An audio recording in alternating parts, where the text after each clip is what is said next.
I am a first-generation college student, and I never thought that I would go to a college. My background, I believe, is what makes me take my education seriously. This routine was disrupted when I entered the third grade. Most of us immigrate with the hope and promise of America, only to come to understand that it was never really an achievement.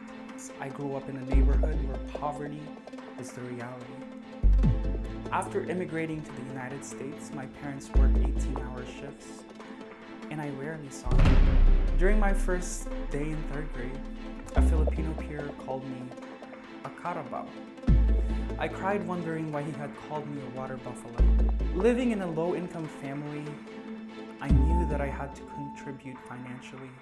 So when I was 14, I started my own business. My parents never knew what happened at school because I did not want them to think that their land of opportunity was actually a land of judgment and embarrassment for me. It isn't easy trying to fit into others' definition of normal. In the cafeteria, I was embarrassed to open my lunch filled with my mom's pancit and my dad's chicken adobo because I would be teased for not having peanut butter and jelly like the other kids in my elementary school. Hi everyone, my name is Rafael Bitanga. I am a student at Cornell University.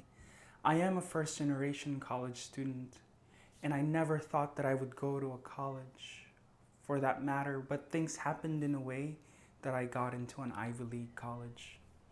As a low-income first-generation student, I worked very hard to receive over $100,000 in private scholarships, meaning none of Cornell University's grants.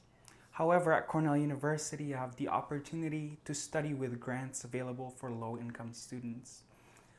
At the moment, I have a total of around $500,000 worth in grants and scholarships combined, and this makes me a very proud first-generation college student. I remember being at the airport when my mom called me to let me know that she had opened a letter accidentally. I was on my way to a trip in Wisconsin, and my mom sent me a photo regarding Cornell. I read it, and it said, "Conditional acceptance to attend the pre-freshman summer program." I didn't read the whole email, so instead I called her and we both thought that it was a scam or a wrong email. Letters are not supposed to go out until the 28th of March, and I received mine on the 1st of March. So again, I felt shocked, happy, and very excited. At the moment, the words just couldn't describe what I felt. However, I faced a lot before getting where I am today. My background, I believe, is what makes me take my education seriously. My parents have selflessly traded comfort and rest for harsh physical labor to provide for my siblings and I. My childhood was sweet and simple. Go to school, eat, come home, repeat.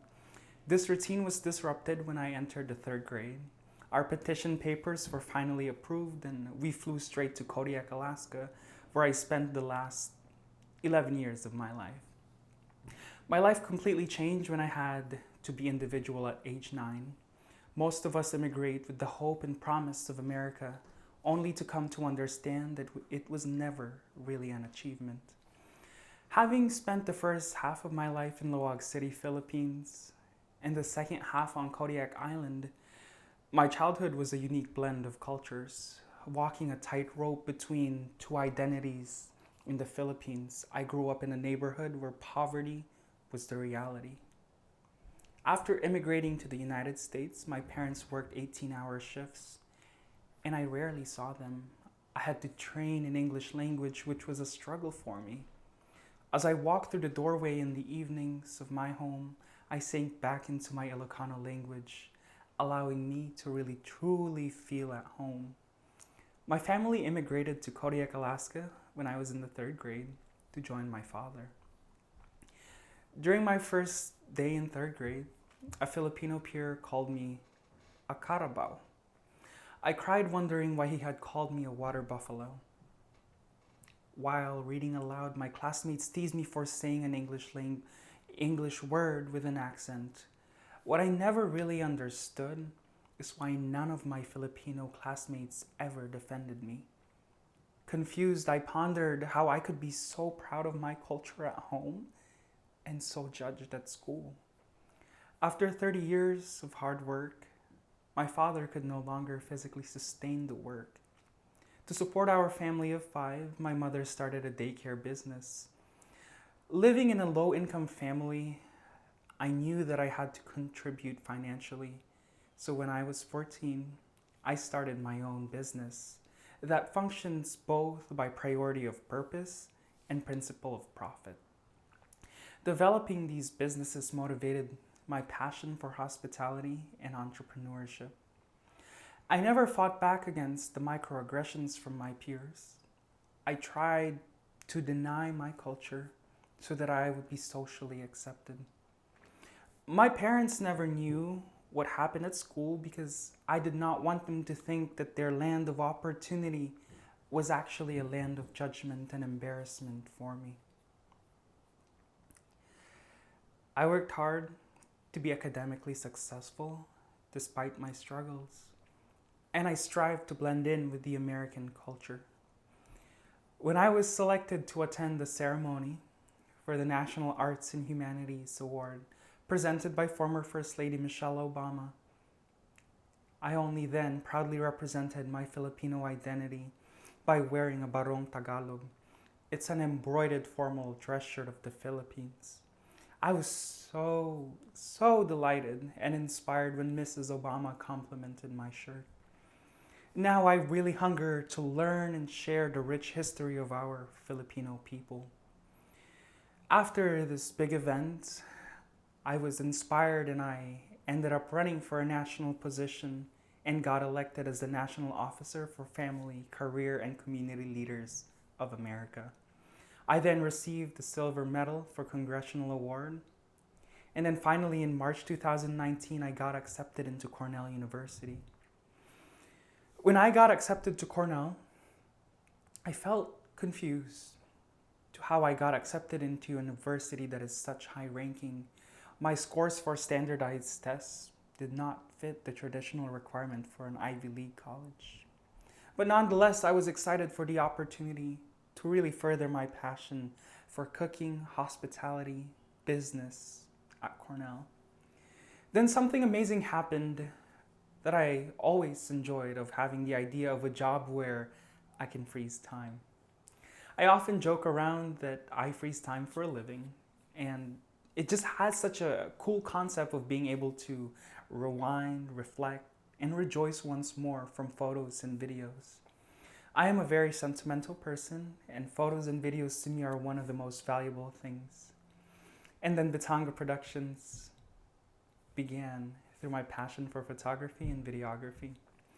When my company started running, I, of course, was very overwhelmed by the support of my community and just the things that it was growing into. I also felt very excited for the new adventures that it would take me. Now I am very hopeful to be hired by customers all over the world. I'm not only wanting to work locally, but I also want to be able to fly and do destination photo and video work. My mother and my father went through tough waters to help me get the education that I had at an elementary school. And of course, my mother spent the majority of her life providing me guidance and teaching me not what is right and wrong, but to think critically of the consequences and rewards of the things that I do. Both my parents poured their heart and soul into work, which equated to financial support for me. I stayed in school and invested in my future, and today I am really glad to be studying at an Ivy League. I recently came out and have become a part of the LGBTQ+ community. I came out to my friends, my aunt, and finally my family, my parents and my sisters. I started out by creating a video and posted it on YouTube, and really I didn't have the courage to speak to my mom, but of course she told me, "You are my son and will always be." And really that to me gave me more power and enthusiasm that I can be who I am. Years after being insulted and called a carabao, by my classmate, I have learned that this water buffalo is known for its hardworking nature, and that I can celebrate my connection to this culture as I have resolved to honor my Filipino identity. Only when you have accepted who you are and where you are from, when you are just unabashedly yourself and comfortable in your skin, can you truly achieve your potential. It isn't easy trying to fit into others' definition of normal, but really trust me, only when you accept yourself will it be better. You will feel so free. And I would like to tell each one of you that never forget your roots. Always have that story at the back of your head, because it is what propels me to continue to do what I do. And the world then is yours to conquer. Tell us what you think about this video, and don't forget to like, share, and subscribe.